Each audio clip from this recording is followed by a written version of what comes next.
লম্বা train journey করে দার্জিলিংয়ে আসার পর কিন্তু আমরা ভালো করে রেস্ট নিয়েছিলাম। শিলিগুড়ি থেকে দার্জিলিংয়ে আসার পথে আমরা কিন্তু আরো অনেকগুলো জায়গা ঘুরে এসেছি একসাথে, যার জন্য আমাদের জার্নিটা একটু বেশি হয়ে গেছিল। যাই হোক, ওইসব ছাড়ো, আজকে কিন্তু আমরা ডিসাইড করেছিলাম দার্জিলিংটা পুরো ঘুরে দেখবো, যার জন্য তাড়াতাড়ি ঘুম থেকে উঠে রেডি হয়ে বেরিয়ে পড়েছিলাম। আমি আর সৌরভ ঘুরতে বেরিয়েছি, আর সেখানে ঝগড়া হবে না সেটা তো হতে পারেই না। ঘুরতে বেরিয়ে আমাদের মধ্যে বাজেভাবে ঝামেলা লেগে যায়, বাট তারপরে আমরা সবকিছু ঠিক করে নিই। আর কি হয়েছিল সেগুলো আমি অলরেডি তোমাদের সাথে আগের ব্লগে শেয়ার করে দিয়েছি। আর গাইস, ঝামেলা শেষ হওয়ার পর কিন্তু আমরা আবারও বেরিয়ে পড়ি দার্জিলিং এর বাকি জায়গাগুলো ঘুরে দেখার জন্য। তো চলো এই পার্ট 2 ব্লগটা এখান থেকে স্টার্ট করা যাক। 2000 years later. তো এখন আমরা এসেছি এখানে না টনিক বইটা শুটিং হয়েছিল টেনজিং রকে, এন্ড এখান দিয়ে রক ক্লাইম্বিং, কি বলে রক ক্লাইম্বিং, তো রক 100 টাকা নেয় এখানে উঠতে। कोई प्रोटेक्शन है?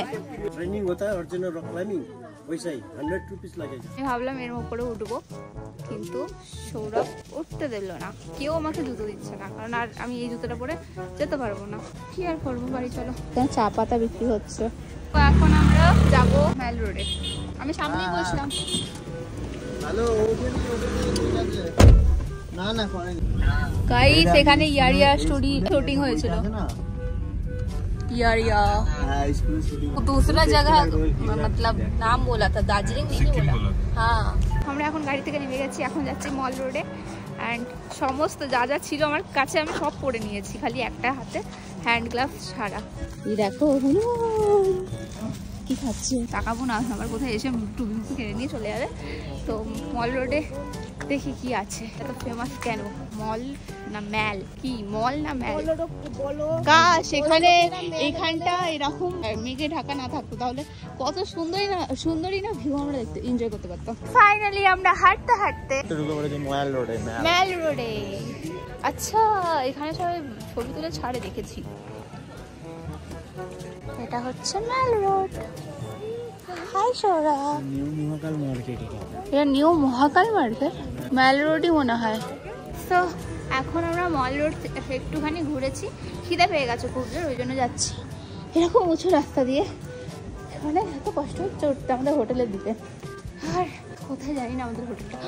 সৌরভ, এটা আরও উঠতে হবে, রাস্তাটা কোথায় উঠেছে দেখো, পাহাড়ের মতন। হে ভগবান, কি কষ্টকর জীবন যারা পাহাড়ে থাকে। ফাইনালি গাইস, আর অনেক কষ্ট করার পর আমাদের হোটেলে চলে এসেছি। অনেক ভিতরে আমাদের হোটেলটা, আমার অবস্থা একদম খারাপ, আমি আর পাচ্ছি না উঠতে।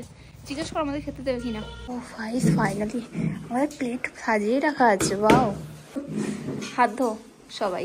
এখন আমরা খাবো, আর কি কি খাবো দেখাচ্ছি তোমাদের। ওকে, এই দেখো আমার, ও আমি ভাবলাম তুই আমাকে প্রথমে দিবি সৌরভ। থাক, তুই নিজে খা। আমার বয়ফ্রেন্ড আমাকে বেড়ে দিচ্ছে, যেটা পেয়েছি সেটা নি নো, শুধুই ভাত খেয়ে নিচ্ছি, কি অবস্থা। আর এখানে আছে ফুলকপির তরকারি। তো আমরা আমাদের রুমে চলে এসেছি। লাইট অন করছে, দেখতে পাচ্ছি। দেখো দেখো ওয়েদার, দার্জিলিং এর ওয়েদার দেখো তোমরা, জাস্ট ধোয়া আর ধোয়া, ধোয়া আর ধোয়া। আমাদের কারেন্ট নেই, মানে লাইটটা চালাচ্ছে, কারেন্ট অফ করে দিয়েছে, ও চলে গেছে। যাই হোক গাইস, আমরা একটু পরে যাব কোথায়, মল রোডে। যদি কিছু কিনি বা যদি কিছু করি তাহলে তোমাদের দেখাবো, নাহলে দেখাবো না। এখন একটু রেস্ট নেবো। ঘরটার অবস্থা দেখো, বেরানোর আগে আমাদের ঘরটার অবস্থা দেখো, ঘরটার অবস্থা কি করে গেছিলাম। A few moments later.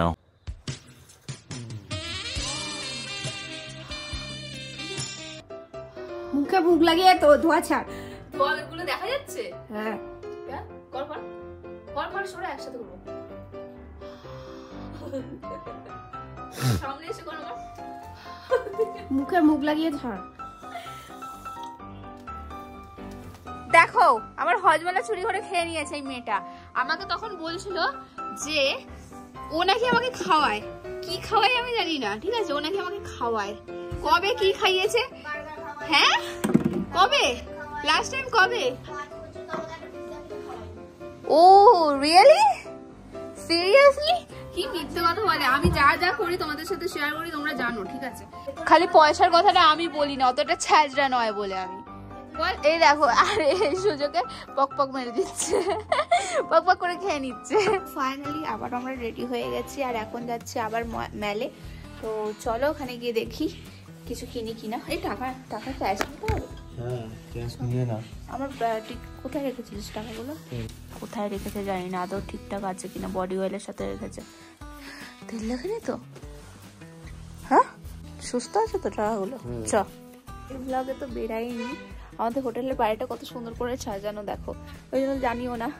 আজকে বেরাচ্ছি, মানে আমরা এসে একদিন পুরো রেস্ট নিয়েছি, গোটা একদিন। আমাদের ড্রাইভার বলে দিয়েছিল যে এসে ম্যাল এরিয়াটাই ঘুরে নি রাতের বেলাটা। আমরা কালকে রেস্ট নিয়েছি পুরোটা, আজকে যাচ্ছি এখন।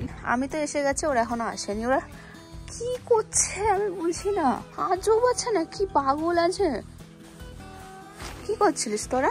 আমি ভুল করে উপরে চলে যাচ্ছিলাম। আর ও কোথায়?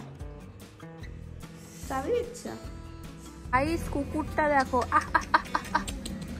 ভ্যাম, কি ভ্যাম। তো দেখতে বলে ভ্যাম বেশি। কি জানি ওটা কারোর বাড়ির কুকুর নাকি বাড়ি নয়, এরকম তো কতগুলো দেখবি। জানি না। তা 7:30 বেজে গেছে। আমাদের ড্রাইভার বলে দিয়েছিল যে 8টার সময় মল বন্ধ হয়েছে, তো সবাই এদিকেই চলে আসছে। জানি না বন্ধ হয়ে গেছে কিনা, তাহলে এখন যাওয়া বেকার। আর আমার অলরেডি আমাকে ওষুধ কিনতে হবে, আমার গলা জ্বালা দিচ্ছে ঠান্ডায়। বুঝতে পারছো কত ঠান্ডা এখানে? 5-6। দেখো এখানে আর একটা কুকুর দেখতে পেয়েছি, কি কিউট কুত্তাটা। ছেড়ে দিয়েছে কেউ? স্ট্রিট ডগ এটা। কত সুন্দর। ওষুধ কিনে বেড়ালাম, শরীর খুব খারাপ হয়ে গেছে, গলা জ্বালা দিচ্ছে আমার। ম্যাল রোডে এসে আমি ওষুধ কিনছি ঘুরে ঘুরে। এখন আমরা চলে এসেছি ম্যাল রোডে, বাট এখান থেকে আমরা কিছু নেবো না। আমরা নিচের দিকে চলে যাচ্ছি, নিচের একটা অন্য মার্কেট থেকে কেনাকাটি করবো। ওখান থেকে এখানকার লোকাল যারা আছে তারা কেনাকাটি করে, তো সেখানেই যাচ্ছি কম দামে পাওয়ার আশায়। आप जैकेट पहने हैं ना मैडम, इसीलिए थोड़ा टाइट टाइट लग रहा है बाबू।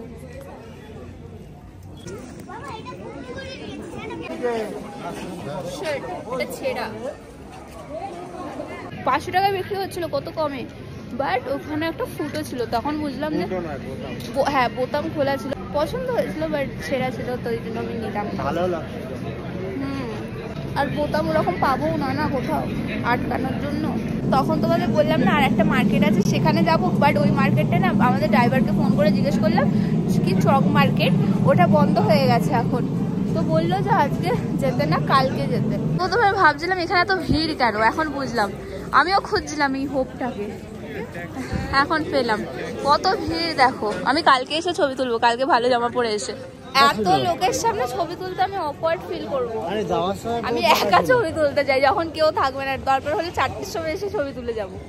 সবার হাতে কত বড় বড় ব্যাগ নিয়ে সবাই বাড়ি যাচ্ছে, আর আমরা পুরো খালি হাতে, কোনো কিচ্ছু নেই হাতে, ভিখারির মতন বাড়ি যাচ্ছি।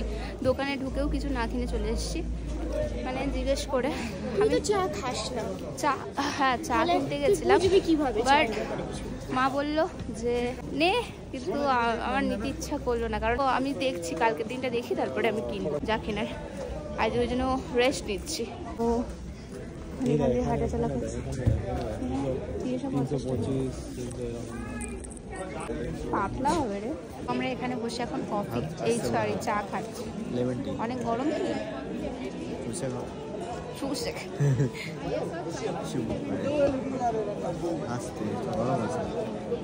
আমি জিজ্ঞেস করলাম, গরম তো ধোঁয়া উঠছে, তুই হাতে এক একটা গরম হয়, হালকা গরম ছ্যাঁকা খেলাম। এখানে বসে আছি, আর সৌরভ এখানে চা খাচ্ছে। কেমন কাকুদের মতো লাগছে তোকে? দুটোই সেম, এটা রেড না, হালকা এ আলাদা, এটা পুরো লাইট পিঙ্ক, এটা হালকা পিঙ্ক।